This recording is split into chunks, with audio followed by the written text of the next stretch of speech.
वरुण और केसर की नई नई शादी हुई थी। दोनों सहारनपुर के रहने वाले थे।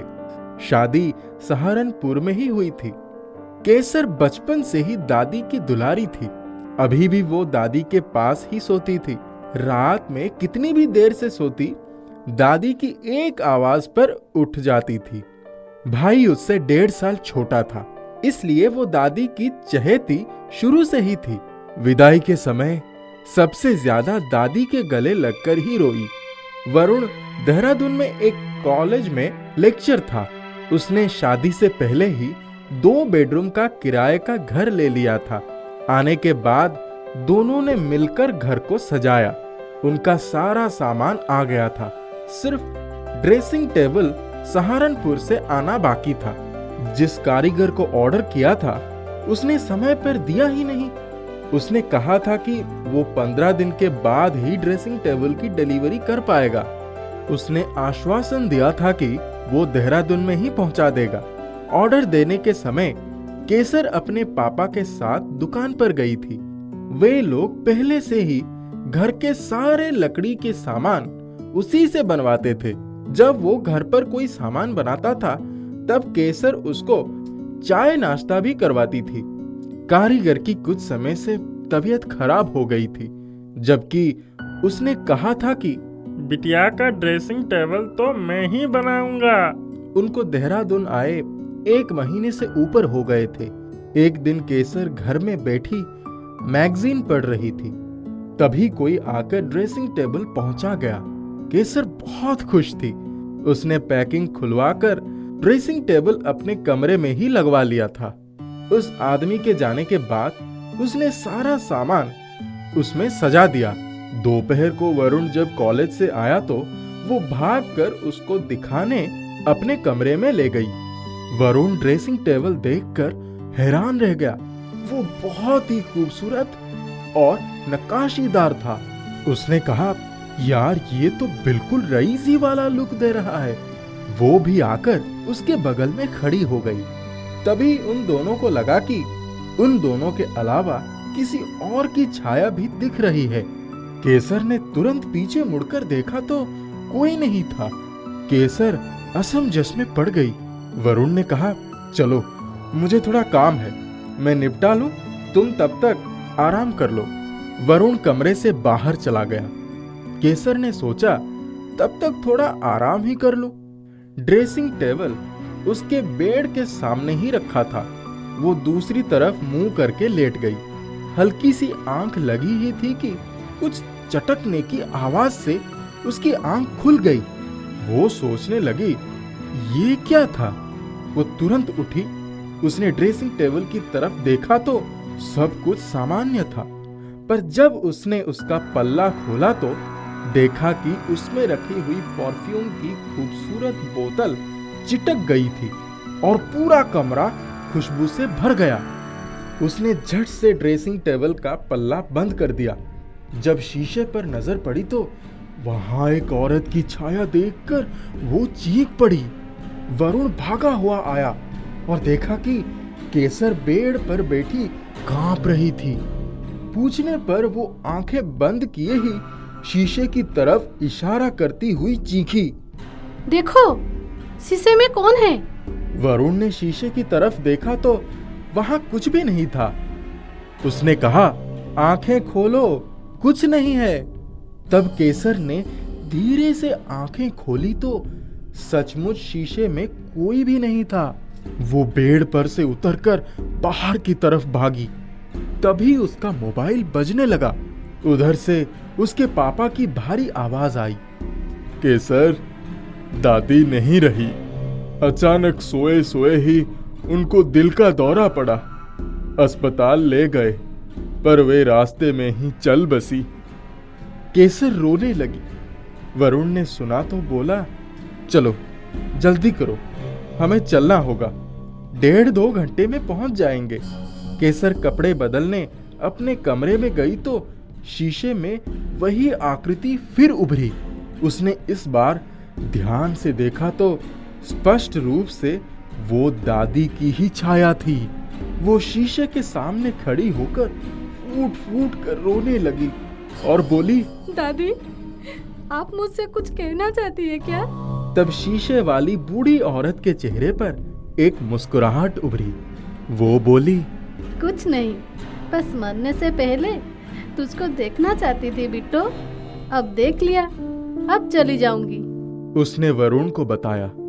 वरुण ने कहा, केसर, हो सकता है दादी तुमसे आखिरी पल में मिलना चाहती थी। तुम बेकार में ही इतना डर गई। चलो जल्दी करो। जब वे लोग घर पहुंचे तो मम्मी ने बताया कि दादी कल दिन भर उसको याद करके बहुत उदास थी। केसर ने कहा, माँ, एक बार मुझे बताया तो होता, मैं कितने दूर थी। तब उसने ड्रेसिंग टेबल वाली सारी घटना माँ को बताई। माँ ने भी वही बात कही कि वो अपने आखिर पल में शायद तुमसे मिलना चाहती थी। केसर को मानना पड़ा कि ऐसा भी होता है। राजा सोनपुर गांव में रहता था। जैसा उसका नाम वैसे उसके सपने। राजा खुद को सच का राजा समझता था। ना ही वह घर के कोई काम करता और ना अपने माता पिता की कोई बात सुनता। बस बड़ी बड़ी बातें करता रहता। घर वाले तो उससे परेशान थे ही, गांव वाले भी उससे परेशान थे। जब उसकी मर्जी होती किसी के घर भी जाकर बैठ जाता और सच के राजा की तरह गांव वालों पर रौब जमाता। गांव वाले उसे बच्चा समझकर कुछ नहीं कहते थे। सब सोचते बड़ा होकर ठीक हो जाएगा। लेकिन राजा को ऐसा लगता था कि वह किसी से भी कुछ भी काम करवा सकता है। एक दिन की बात है, राजा के पिता ने राजा से कहा, राजा, जाकर खेत में थोड़ा काम करवा लो। आज मैं खेत नहीं जा सकता, मेरी तबीयत ठीक नहीं है। पिताजी, मैं नहीं जाऊंगा, मुझे काम करना पसंद नहीं है। राजा, अगर तुम खेत जाओगे तो मैं तुमको 100 रुपए दूंगा। 100 रुपए के लालच में राजा खेत चला जाता है और वहाँ सबसे काम करवाता है। उसे दूर एक चमकती हुई चीज दिखाई देती है। वह खेत में काम कर रहे लोगों से पूछता है, वो सामने क्या चमक रहा है? वो सोने की झोपड़ी है। सोने की झोपड़ी? हाँ, वहाँ एक साधु रहते हैं। अगर इस झोपड़ी का थोड़ा सा सोना भी मुझे मिल जाए तो मैं तो सच का राजा बन जाऊंगा। और राजा झोपड़ी के पास जाता है। जैसे ही वे झोपड़ी को हाथ लगाता है, अंदर से आवाज आती है, कौन है बाहर? अंदर आओ। राजा अंदर जाता है तो साधु पूछते हैं, कौन हो तुम और यहाँ क्या कर रहे हो? राजा डर के कारण उन्हें सब सच बता देता है। तो साधु राजा को पूछते हैं, तुम सच में राजा बनना चाहते हो? हाँ। तो तुमको उसके लिए कड़ी मेहनत करनी पड़ेगी और मुझे खुश करना पड़ेगा। साथ ही अपने माता पिता और गांव वालों को खुश करना पड़ेगा। फिर मैं तुमको वरदान दूंगा। मेरा वरदान मिलते ही तुम्हारे पास सब कुछ होगा। क्या आप सच कह रहे हैं? हाँ। अब अगले दिन से ही राजा सबको खुश करने में लग जाता है। बिना पिताजी के कहे उनके साथ काम करवाता है। गांव वालों को भी परेशान नहीं करता और रोज शाम को सोने की झोपड़ी में साधु महाराज के पास जाता है, उनकी सेवा करता है। राजा को ऐसा करते देख राजा के पिता राजा की माँ को कहते हैं, ये अचानक राजा को क्या हुआ? मुझे भी नहीं समझ आ रहा है। कल तो गांव वाले भी राजा की तारीफ कर रहे थे, उनका भी काम करवाता है। लेकिन अचानक से राजा में इतना परिवर्तन? वैसे अच्छा ही है। मुझे तो राजा की बहुत चिंता हो रही थी। ऐसा आलसीपन कब तक चलता? हाँ, तुमने सही कहा। अब गांव में भी राजा की वाहवाही होने लगती है। कुछ दिनों बाद राजा जब साधु के पास सोने की झोपड़ी में जाता है तो उनसे पूछता है, महाराज, आप मुझे वरदान कब देंगे?